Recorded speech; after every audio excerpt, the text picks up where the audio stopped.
you. This is KRLD TV Channel 4, Dallas Fort Worth. And it's time now for the KRLD Channel 4 Sunday noon news for the Sunday, May 26, 1968. Good afternoon, everybody. I'm Peter Wiggins. There's what's happening here on the Sunday afternoon here. A revolutionary new concept in firefighting apparatus was demonstrated Friday to Fire Chief Bob Langford and Fire Marshal Elmer Armart, along with several firemen. It is called the Squirt, a remotely controlled master steam device with an articulated boom mobility. The Squirt can be installed in most of the pumper. Old and new, all controls are located at the control panel at the rear of the pumper truck. It requires only one operator. Fingertip switches. Can the operator press task control of nozzle movement, steam pattern from full fog to straight stream, and remotely controlled water flow. The serial device can throw stream into the flow ranging from 1,000 gallons per minute. Cost of the boom would be $38,000. However, Danny Lake, local representative of the Snoqualmie Fire Equipment Company, said that demonstrating the model will be for sale at a considerably reduced price. Langford said it would be purchased and a new pumper would be considerably early next year, along with a serial boom. We support local businesses with more small. Dallas County Republicans said today the fight against the June 1st runoff for legislature place number 4 on the district courts, the federal courts, and on. And even if I win, added the candidate John Lawrence, it's still not legal. Lawrence intended to file mandamus proceedings in the Dallas District Court Monday unless the suit could be prepared swiftly enough to file late Friday. It was Friday that the state Supreme Court ruled that the case it is in its own jurisdiction. The Supreme Court, it is only one that does not have the power to mandate the governor. Lawrence said that he learned the party is still seeking to halt the election call until June 6th or later. The rejection between the 100,000 or so Democrats will be at the Dallas County polls anyway. Saturday, chosen a nominee for governor. Republicans feel that the joining of the partisan and county elections are not only providing a clear and deliberate advantage for the Democrats, they also claim it's not legal. Lawrence said that a single day of a term of an absentee voting for his election will be a factor in its co-defendants will be those people who will be out of town Tuesday and to provide their right to vote. He said actually even Tuesday absentee voters are not assured. The county's clerk office is hoping to ready the ballot in the time, but not no absentee voting, they say. The place for position in one of 15 legislature seats shall combine in the state legislature in Dallas County has been embroiled in controversy almost since the death of incumbent John Field February 6, just hours after filing deadline. Lawrence Fry says Douglas Bergman, the Democratic nominee Saturday in the recent election, has not changed. But this runoff is only for the remainder of the Field's term and in actuality only the special legislature session. Also on Saturday, Dallas County Democratic will be deciding between another 2 men for place 4. They'll name either B.W. Cruz or Dick Reed to run against Lawrence in November in a regular 2-year term. That runoff has been a hornet's nest of trouble within the Democratic Party since Reed demanded a recount of the primary vote, and then even after proving himself the runner-up, asked the district attorney for an investigation. That case, as well as in Lawrence's, waits as outcome, and neither is very likely to be settled before the polls open at 7 a.m. Saturday. Place 4 seems to me remain in a fog litigation of a time yet. They didn't have that when you were playing. In fact, they didn't have that when a lot of Red Sox. Dragon operations very continues found the side of the body of a 16-year-old boy by the name of John Ray Ortetter of 2010 Rosewood, who drowned about 5 p.m. Saturday in North Lake. A spokesman for the Dallas Fire Department, who said the youth and 2 girls were in a 12-foot sailboat near the center of the Dallas Power and Light Company Lake on far north Buckline Road near Couple when the mishap occurred. The boy said one of the girls went out for a swim in front of the boat. The boy got in trouble and disappeared before help could arrive. Skin divers search for after the afternoon until darkness. They will be resumed the search in the morning if the body is not recovered during the night. The lake is similar to Mountain Creek Lake, where it is located in the DP&L power plant across the lake from the Naval Air Station is within the city limits of Dallas, being connected by a near strip of Dallas territory.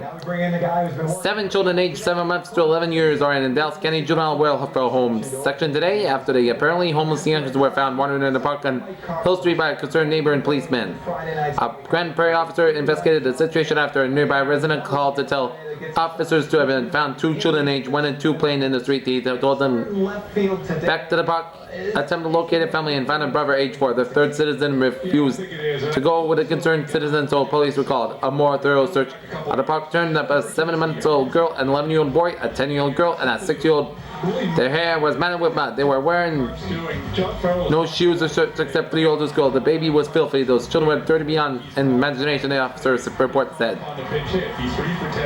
Further investigation turned up in iron skillet, some forks and spoons, salt, pepper, and bread. A suitcase and a blanket. The oldest children told officers that they had cooked eggs in the skillet and said they prepared most meals most of the time. The oldest boy said they kept home from school and tended the younger children. The oldest girl said she had been to school for several days because she had no transportation. The father of the youngsters was located by police at a local lounge. After consultation with Judge N. King, the children were transferred to a juvenile home. 6 people were injured in 3 automobile accidents, 4 of them in a single accident on Thursday night. The others on Friday. Heard in the 2-car collision at 9:56 p.m. Thursday on Highway 80 on Northwest 23rd were Jack Ferris, 1004 Small Street, Juanita Sempe Bryan, 517 Northwest 22nd Street, Billy Jeff Bryan, 10, and Jimmy Wayne Bryan, 12, both at Small Street address. The Bryans were taken to Arlington Memorial Hospital for treatment. The Ferris and subject were taken to Vladimir Hospital. Chester W. Greenway, 56 of 1930 Lake Chris, was driver of one of the vehicles. Mrs. Bryan was driving in the second car. Billy Don Webb, 19 of 2126 Lowell, was injured when his car went out of control after striking a curb east of the Y on Highway 80. Friday at 12:30 p.m. 2 tires blew out and the car veered into a stop sign and rolled up, coming to rest 207 feet from the original point of impact. A pedestrian, Bobby F. Johnson, 41 of 614 Hawthorne, was taken in Great Southwest Hospital for treatment of it. Apparently minor injuries after she was injured in an accident at Main and Northeast 8th Street Friday at 5:15 p.m. Driver of the vehicle was Denny M. Miller, 15 of 13 on Ralph Street. Shady Grove School District voters that ballots in favor of the nation in the Grand Prairie School District in an election called the question Saturday. The vote was 107 for NA, 1 and against. It was a light turnout in that fan. The end result hope for the small school district school board, which has asked Grand Prairie previously to accept the district.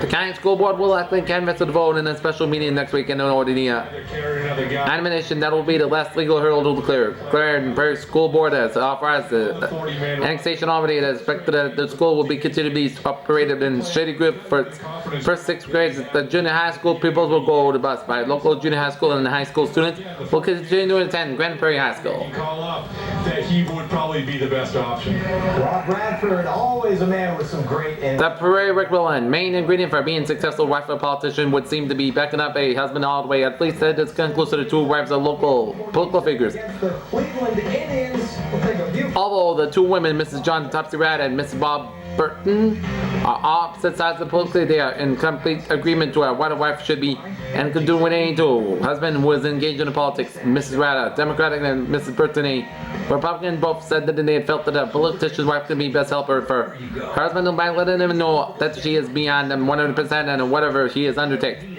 and by just being there when she is needed. Mr. Brad, whose husband John is an incumbent Texas House of Representatives placed to election, could be considered an experienced hand in the game of politics as her husband is in the flesh.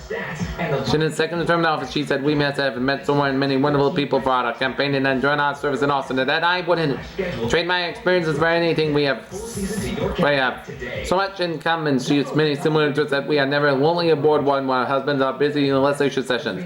The men are working on all the time when in Austin, but that is the reason they are there. After all, John feels very strongly that he should be attend all sessions."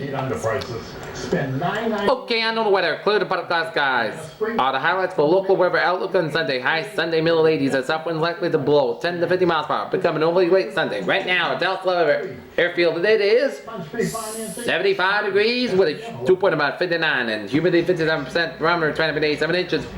Visibility 50 miles per hour. Winds northeast about 9 and condition clear skies. And same goes for Fort Worth and Greater Southwest. That's coming in KRLD Sunday News on this May the 26th, 1968. New time. I'm Peter. So I hope you have a good day. I will see you later on. Bye bye, buddy. Comes to mid-sized sedans.